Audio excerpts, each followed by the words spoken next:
Assalamualaikum warahmatullahi wabarakatuh. Waalaikumsalam. Siap. Bersama channel Jeng Rita dan Coach Budi Hartono nih Pak. Saya perkenalkan nih beliau Pak Alwi, seorang praktisi pelaku mutu yang sudah handal di dalam lingkungan quality. Nah, setelah beliau purna bakti, kegiatannya banyak sekali. Nah, beliau akan sharing nih dengan kita untuk berbagi kegiatan beliau setelah purna bakti. Ya Pak ya. Kira-kira apa nih Pak kegiatannya nih Pak? Yang pertama, bahwa tentunya ilmu yang kita dapatkan selama ini, baik itu kita di perusahaan ataupun di asosiasi berkaitan dengan mutu, ternyata ilmu ini, kata orang Betawi, nggak ada matinya. Oh gitu ya Pak ya? Nggak ada matinya. Artinya gini, setelah saya purna bakti kemarin tetap menjadi konsultan, baik konsultan yang sifatnya langsung melakukan bimbingan ke perusahaan-perusahaan. Salah satu contohnya kemarin begitu selesai di AHM, saya langsung menangani satu perusahaan kurang lebih 8 bulan untuk bagaimana caranya perusahaan itu produktivitasnya meningkat. Dan alhamdulillah hasilnya ya luar biasa sekali. Luar biasa sekali. Mungkin banyak sekali lembaga-lembaga atau konsultan-konsultan yang berkaitan dengan produktivitas, tapi apa yang kita lakukan ilmunya itu dari improve yang kita sama-sama istilahnya geluti selama ini, terutama di Temu Karya Mutu dan Produktivitas dalam hal ini, Temu Karya Mutu dan Produktivitas.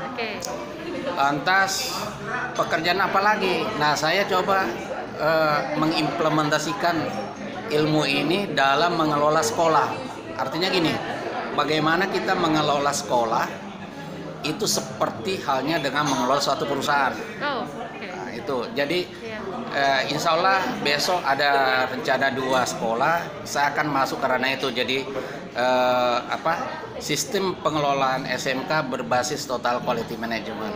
Keren kan ya? Keren gitu.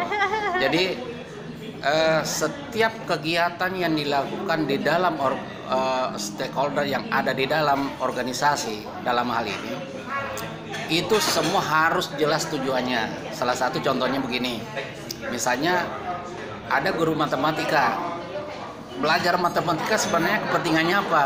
Nah, kita kembali bahwa anak-anak masuk SMK kan tujuannya mau kerja katanya kan begitu. Nah, biasanya perusahaan menetapkan suatu persyaratan. Misalnya salah satunya matematikanya harus dapat 6,5 per semesternya. Jadi guru matematika tadi itu membuat rencana kegiatan, rencana activity plan. Bagaimana setiap murid mendapatkan nilai minimal 6,5 per semesternya. Jadi betul-betul bisa istilahnya dibuat seperti mengelola kegiatan quality management. Kegiatan ya, quality management yang ada di perusahaan. Sama juga misalnya pada saat persyaratan untuk mencari calon tenaga kerja minimal tinggi badan 163, maka dikaitkan lagi guru olahraga. Misalnya gitu.